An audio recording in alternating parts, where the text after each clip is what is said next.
단 한 번 복통으로 응급실을 다녀왔을 뿐인데 암 진단금이 거절될 수 있습니다. 이게 가능할까요?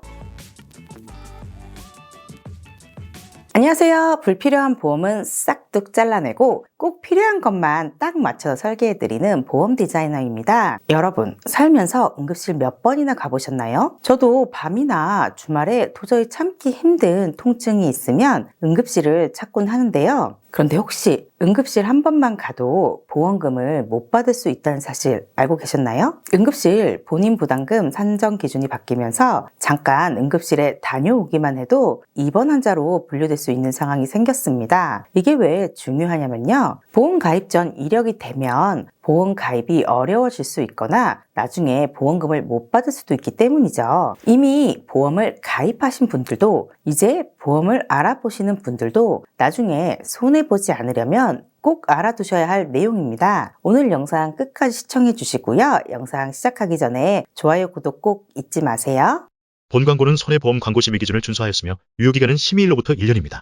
우선 24년도 하반기부터 비응급 환자와 경증 응급 환자의 응급실 진료비 본인 부담률이 크게 인상되었습니다. 대한민국 국민이라면 응급실 이용료가 비싸다는 건 이미 잘 아실 텐데요. 그런데 이제 단순히 비싼 수준을 넘어섰다고 볼 수 있습니다. 비응급 환자나 응급 환자가 응급실을 이용하면 진료비의 무려 90%를 본인이 부담해야 합니다. 즉, 간단한 증상으로 응급실을 찾았다가 예상치 못한 큰 비용이 나올 수 있다는 거죠. 저도 아이가 어릴 때 새벽이나 주말에 고열이나 설사 때문에 응급실을 찾은 적이 많았는데요. 어린 자녀가 있는 가정이라면 이 변화가 더욱 부담스럽게 느껴질 수밖에 없을 것 같습니다. 그렇다면 모든 응급실의 본인 부담률은 똑같이 적용될까요? 그렇지 않습니다. 응급실의 분류에 따라 경증 환자 본인 부담률이 달라지게 됩니다. 권역응급의료센터, 권역외상센터, 소아 전문 응급의료센터에서는 비응급, 준응급 환자에게 높은 본인 부담률이 적용됩니다. 지역응급의료센터는 비응급 환자에게만 높은 본인 부담률이 적용되고요. 즉, 같은 증상이라도 어떤 응급실을 이용하냐에 따라 부담해야 할 비용이 달라질 수 있다는 뜻입니다. 이제 응급실 방문 전 한 번 더 신중하게 체크해 보셔야겠죠? 응급실 환자는 총 5개의 분류로 나뉩니다. 이 중에서도 비응급과 준응급 환자는 본인 부담률이 높아질 수 있는데요. 정확하게 기준을 알아두는 게 중요할 것 같습니다. 비응급은 비교적 경미한 상태를 의미합니다. 긴급하지만 응급이 아닌 상태, 만성적인 문제이거나 악화 가능성이 낮은 경우를 말하는데요. 대표적인 증상으로는 감기, 장염, 설사, 가벼운 상처 등이 포함됩니다. 준응급 환자는 환자의 나이, 통증 정도, 악화 가능성, 합병증 위험 등을 고려했을 때 한두 시간 내에 처치나 재평가가 필요하지만 긴급한 상황은 아닌 경우를 말합니다. 대표적인 증상으로는 38도 이상의 발열을 동반한 장염, 복통을 동반한 요로 감염 등이 있습니다. 최근 응급실 본인 부담률이 크게 오르면서 아직도 이 사실을 모르고 응급실 찾았다가 청구 금액을 보고 깜짝 놀라서 전화 주시는 고객님들이 있습니다. 꼭 숙지해 두셔서 응급실 방문 전 내 증상이 응급에 해당되는지 한 번 더 확인해 보시는 게 좋겠죠? 이제 본론으로 들어가서 응급실 내원했을 때 보험금을 못 받을 수 있는 이야기를 해보겠습니다. 응급실에 갔다가 보험금을 청구해 보신 분들은 이런 이야기 한 번쯤 들어보셨을 거예요. 응급실에서 6시간 이상 있으셨나요? 6시간 넘게 있었다면 입원 처리되셔서 입원 일당도 청구 가능해요. 통상적으로 응급실에서 6시간 이상 있으면 당일 입원, 6시간 미만이면 통원으로 처리된다고 많은 사람들이 이렇게 알고 있고, 아직도 보험 가입을 할 때 6시간 미만 있었으면 통원이라서 괜찮다고 하시는 분들이 있더라고요. 16년도 1월 1일자로 응급실 환자의 본인 부담액 산정 기준이 달라졌습니다. 이전에는 응급실에 얼마나 있었는지에 따라서 비용이 결정되었는데요. 이제는 응급환자, 비응급환자로 구분을 합니다. 중증 응급환자 또는 응급환자로 산정되는 경우 요양급여 비용에 대한 본인 부담 비용은 입원 환자 본인 부담액 산정 방법에 따라 산정한다고 되어 있습니다. 반대로 6시간을 초과하여 체류하더라도 비응급 환자는 외래 본인 부담률에 따라 산정이 되고요. 즉, 예전처럼 응급실에서 6시간 이상 있었으니 입원 처리된다는 개념이 아니라 내가 응급 환자로 인정되었는지가 핵심이 된 것이죠. 문제는 산정 기준이 입원 환자 산정 방법에 따르기 때문에 입원을 하지 않아도 입원 환자가 될 수 있다는 겁니다. 그러면 어떤 문제가 생길까요? 결국 입원을 하지 않았는데도 입원 기록이 남고 보험금 지급에도 영향을 미칠 수 있는 거죠. 예를 들어서 복통으로 응급실에 갔고 2시간 치료를 받고 나왔습니다. 정확한 원인은 찾지 못했고 소장이 조금 부었고 염증이 있다는 소견을 들었습니다. 진통제 투약 후 통증이 괜찮아져서 더 이상 치료를 받지 않았습니다. 그리고 1년 뒤 보험 가입을 했습니다. 응급실은 통원이었기 때문에 보험사에서 요구하는 고지 의무에 해당되지 않는다고 생각해서 고지하지 않았습니다.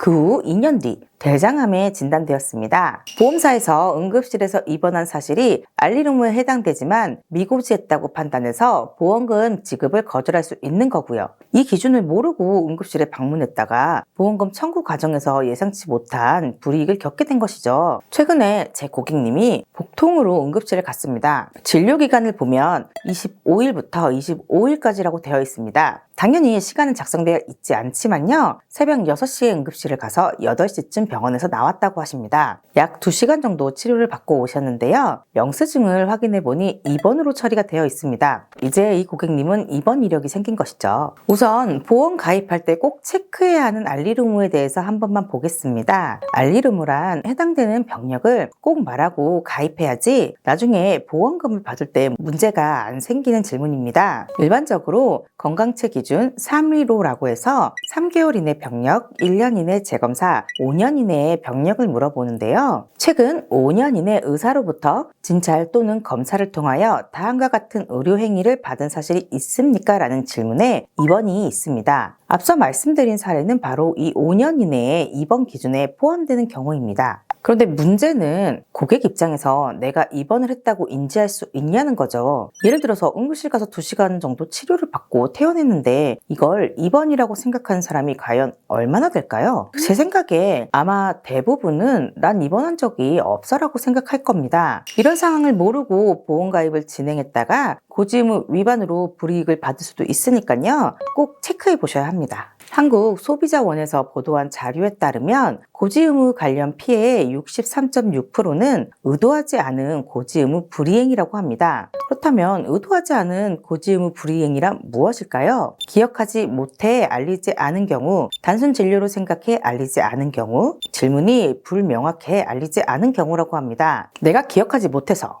해당되지 않는다고 생각해서 보험회사에 알리지 않았어도 보험금을 못 받을 수 있는 상황이 생기는 거죠. 실제로 이런 이유로 지급 거절된 보험금은 평균 2,480만 원이라고 하는데요. 매달 보험료를 내고 10년, 20년 유지한 보험인데 막상 필요할 때 보험금을 받지 못한다면 얼마나 억울하겠어요. 작은 실수 하나로 큰 불이익을 받을 수 있으니까요. 보험 가입 전에 꼭 체크해 보시는 게 중요하겠습니다. 그럼 내가 응급 환자인지 비응급 환자인지 어떻게 구별할 수 있을까요? 매우 간단합니다. 응급실에서 받은 영수증을 확인해 주세요. 진료비 계산서 옆에 외래 입원이라고 체크되어 있는 부분이 있습니다. 입원이라고 체크되어 있다면 응급 환자가 된 것이고요. 외래라고 체크되어 있다면 비응급 환자로 분류된 것입니다. 마지막으로 응급실 이야기가 나와서 꿀팁 하나 알려드리면서 영상을 마무리하려고 합니다. 응급실은 병원이 문을 닫았을 때 참을 수 없는 아픔 때문에 가는 것이 대부분인데요. 갑자기 방문한 응급실에서 예상한 것보다 더 큰 진료비가 나왔는데 내가 돈이 없다면 응급의료비 대불 제도를 이용할 수 있습니다. 응급의료비 대불 제도란 응급 환자가 당장 수중에 돈이 없어서 진료를 받지 못하는 것을 막기 위해 국가가 응급의료비를 대신 내주고 나중에 환자가 국가에 상환하는 제도입니다. 신청 방법도 매우 간단한데요.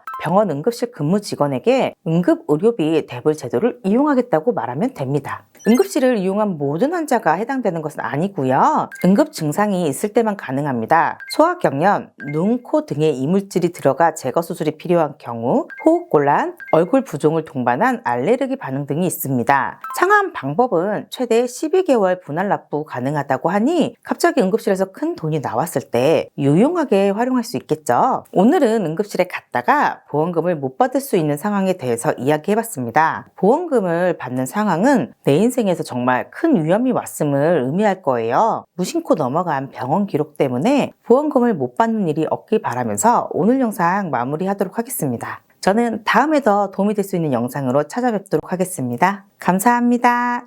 본 광고는 손해보험 광고 심의 기준을 준수하였으며 유효기간은 심의일로부터 1년입니다.